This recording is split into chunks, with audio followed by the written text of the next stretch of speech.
Correct. and was a racist. None of this is making the edit, is it? That's not making the edit either. Hello crawlers, I'm in the Bermondsey Beer Mile and I've come to see the man of the hour, Jim Daly, football comedian extraordinaire, and of course I'll get a chance to go and grab a pint or two beforehand and also share some of the jokes, what we all think about the abomination which was the way that England failed in the World Cup, and I might even go for a few pints along Bermondsey Beer Mile. Cheers. Hello, there we go. That sound coming through. Beautiful. Oh, look, I've got an eyelash in. It's a good start, isn't it? Let's assume it's yours. If I see like hairs in food, I would think, I'm just going to assume it's mine. Pulled this hair out like that and I was like, that's nothing to do with me. That's not making the cut. I'm Jim Daly. That sounds really weird saying that, doesn't it? I became Jim when I started doing comedy. James Daly is more like Irish poet from the 1800s. And what am I? I'm a comedian, content creator, podcaster, actor. Not a very good actor. Dad of two, married. I like long walks in the park. And you love football? And I love football. Has your comedy always been about football? It started when I was working at a football website, so I guess it kind of has been. And I was writing parody songs, and a colleague said, why don't you put them on YouTube? And then I just got the inkling, like, why don't I try them on stage? But I actually didn't do football content on stage probably for about 5 years. I was really worried I'd alienate an audience. So I started doing stuff about my life. And then it was about 2019, I did an Edinburgh show with a mate of mine, and that was football. And it went really well. And I was like, oh, yeah, no, I can do it. Yeah, okay, we're on to something. I can do it. And actually, all my stuff online was football anyway. But we've already toured it, and no one's asked for a refund yet. I try and do shows where, yes, it's football, but if you don't like football, you still enjoy it.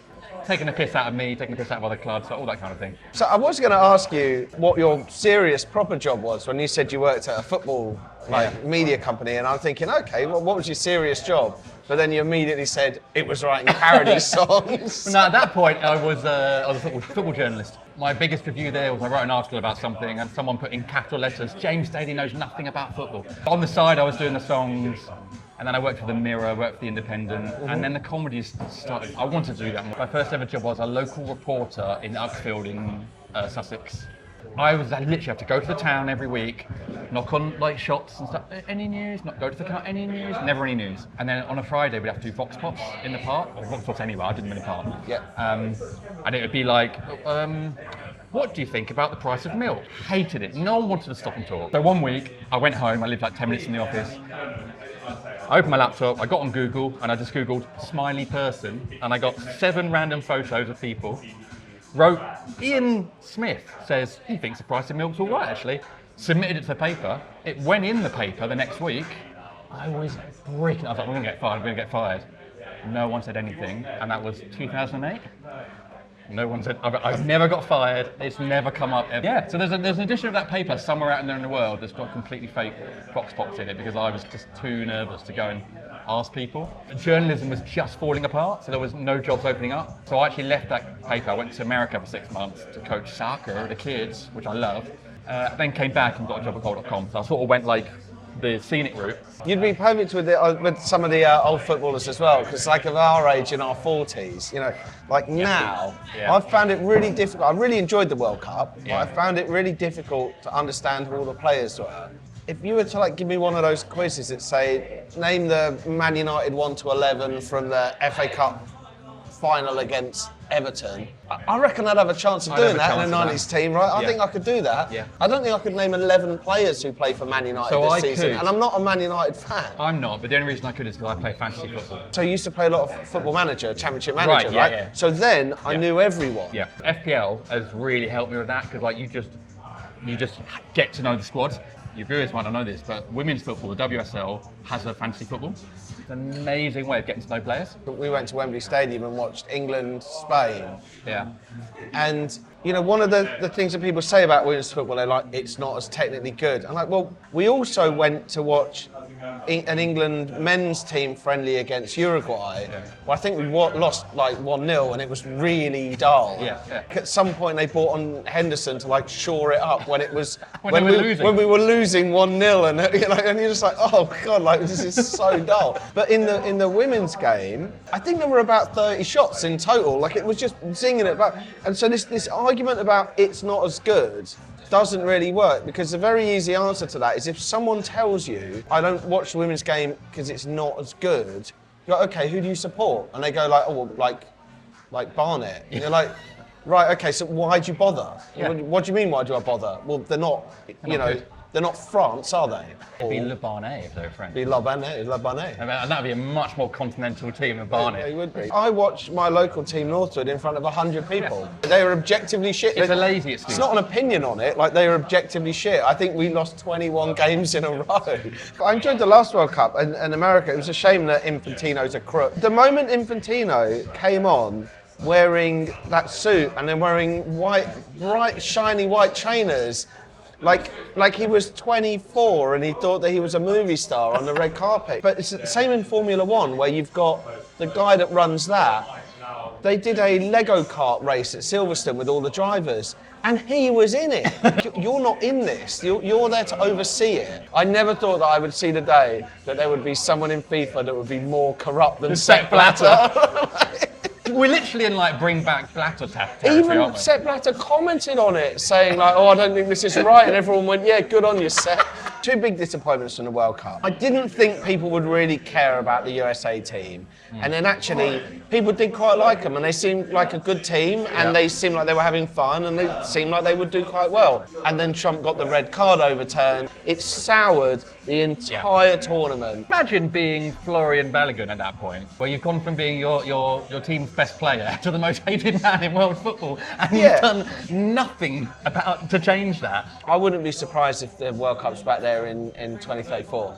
Unfortunately, the way that a lot of these events are going is they make so much money. I can see us actually genuinely seeing Qatar, US, Saudi and then US, all in a very short space of time. No, my prediction is I think Infantino will become friends with Elon Musk because he's the most powerful man in the world, and I think 2034 will be on the moon. Oh, they could go to Mars. To go to Mars actually is better, yeah. It's bigger planet as well, bigger so more planet, space. More space. Less gravity. Imagine what the Roberto Carlos kick against France would look like in near zero gravity. The problem is, all we're gonna know is Tuchel ball with Harry Maguire just booting it up, and the ball's just gonna be stuck in the atmosphere. And then 90 minutes later, well, that's 0-0, boys, thank you. That's my second disappointment at the World Cup, because I don't like people to lose their job. But Tuchel should have been fired the moment the team walked off the pitch. It was a great third, fourth place playoff. That's because no one cared about it. It's such an England thing to do. Yeah. Like, oh, go and obliterate France in that. But it's like, no one cares, it doesn't matter. Like, they played 7 at the back, and a guy who's 5'8" still scored the winner with a free header 6 yards out. We bought him in for one reason, and the only reason we bought him in was to not do that. I'm half Irish, half English, so any time that England are doing well, I lean towards that. And every time they do badly, I just claim to be Irish again. It's a really good little sort of get out. Which is, by the way, probably more Irish than most of the island team have been historically over the years. Probably, yeah. I've literally got a grandmother who was born in Cork, so I think that makes me more Irish than Andy Townsend. So definitely more Irish than Tony Cascarino. Tony Cascarino literally wasn't Irish though, because his mum was adopted. And so the Irish FA were like, you got an Irish mum? He's like, yeah, Teresa O'Malley. They're like, yeah, fine, in you get. And then 10 years later, his mum died, he got the birth certificate, and it's adopted. And he was like, oh, fuck, I'm not Irish.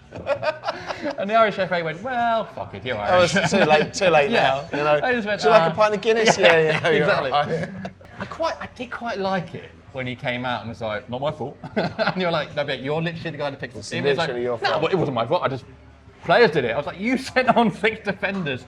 I found that quite funny. He said after the Croatia game, we shouldn't play with that many defenders. Yeah. We should lose, if we're going to lose, we'll lose our way, playing our football. Yeah. And then he went and did the opposite thing. England was so woeful in the semi-final that it rubbed off onto Argentina, and they didn't have a single shot at goal in the final. Yeah. I'm quite enjoying Argentina just leaning into the villains of the piece. They're like, oh, no one likes us. Let's just be the most obnoxious dickheads we possibly can. The Argentinian rugby team wore a kit, they played England like a week later, and wore a kit that had like Maradona's face on it or something. They were just like, yeah, we're dickheads, we don't care. Right, the bad guy. They're playing the bad guy. Yeah. So right, we better go and see your show. Let's do it. You're going to do your show, eh? They are little, I mean...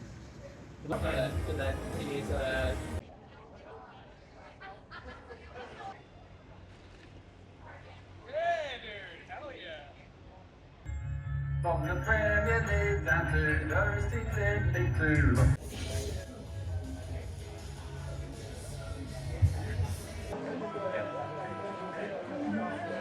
There you go. Here we are, we're backstage at the Blue Monk. Would you like to see this glamorous backstage? We've got all the drinks you can want. Any drinks off the board. We've got a ladder that might fall on you. But check this out, Thomas. This is best, look. Oh, lovely. Get a little bit of refreshment. Backstage is never glamorous. Celebrity lifestyle, you know. No, it never is. But you know, we go out on stage, it will be. You know, that's the whole point. It's looking busy out there, though. Got some beer line cleaner. If you fancy a bit of beer line cleaner, take that home. No. Well, you know, What about what else? Massive spirit level. You got a lot of cables back here. A lot of cables. What on earth are people measure? No, what do you do with a spirit level? Spiriting. What are you spiriting with this? It's insane, isn't it? It's everything you could want back here. This is the glamour of doing comedy. This is the glamour. He's ready. I've got the VIP seats, by the way. Yeah, you got paid. You got paid twice for that. So. You saved me VIP seats. Yeah. Yeah, you can sit here. You can hear the show. You can't actually watch anything. You just have to listen to it. No, I'm at the front, right? I'm going out there. I'm going to go and see it. Good luck with everything, mate. Yeah, enjoy it, mate.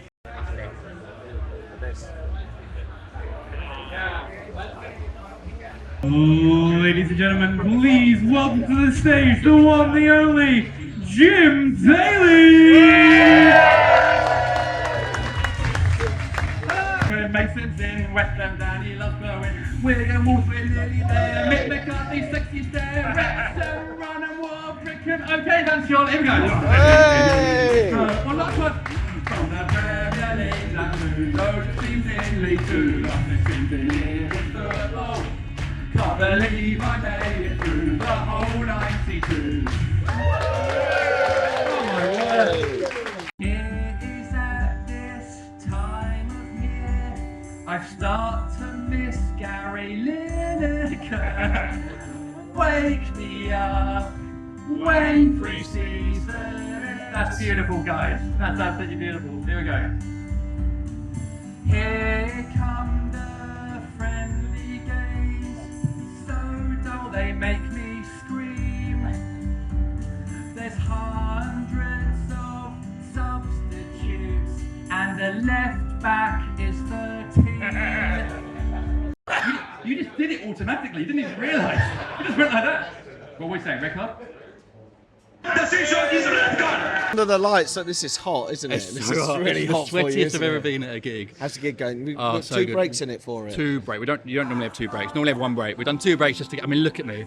We've got a photographer here taking photos. I'm not going to use any of these photos because I'm going to look like absolute I think shit. I look like a plant as well because I got the John Terry question right. Oh yeah. I was a good one. I knew that was straight away. It's always when someone you know in the crowd, you're always like, I wish it wouldn't happen. So, but yeah, great crowd. Yeah, Great good stuff.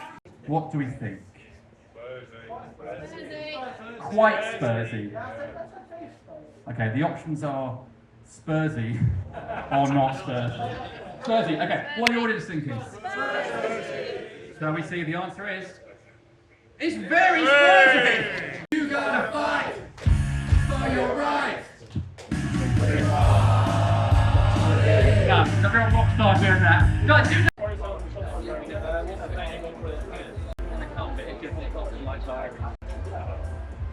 I got booed on stage and then booed off stage because I correctly identified John Terry as being someone that thought 9/11 attacks were funny, slept with his mate's girlfriend, and he was a racist. And despite the fact that I called all of that out, I got booed for that. The reason you call him a full kit wanker. I didn't call him a full kit. Wait, that would have been the final nail. You got booed because it was funny. And because I told the audience to do it, and so they did it. Have you had a good show? I've loved it, honestly. What a way to round off the tour. Brilliant audience. We had 2 breaks for, hydration breaks. Hydration breaks, yeah, of course. Which is so cool to that, but I loved it. It's so nice, like, coming out from backstage and seeing a full room. You feel so supported, and everyone's just like so up for it. It's great. That's not making the edit either. No, Palace fans are great, and a lot of them come. At Manchester, half the gig were Palace, so it's great. So I feel very supported. Thanks for coming, mate. No, thanks for having me. It was brilliant. Thank you. Thanks for sticking around to the end. I hope you enjoyed that. I hope I did justice to the fact that Jim's a very funny guy, and if you like football, and even if you're just on the edge of liking football, they were pretty funny. And some of those songs are absolute classics. Of course, I'm a little bit worse aware. That's what happens when I go out for some pints to go and meet someone that makes me laugh. If you haven't already, please like, subscribe, follow. Sorry for making this whole thing so janky. And that's the video. We're done.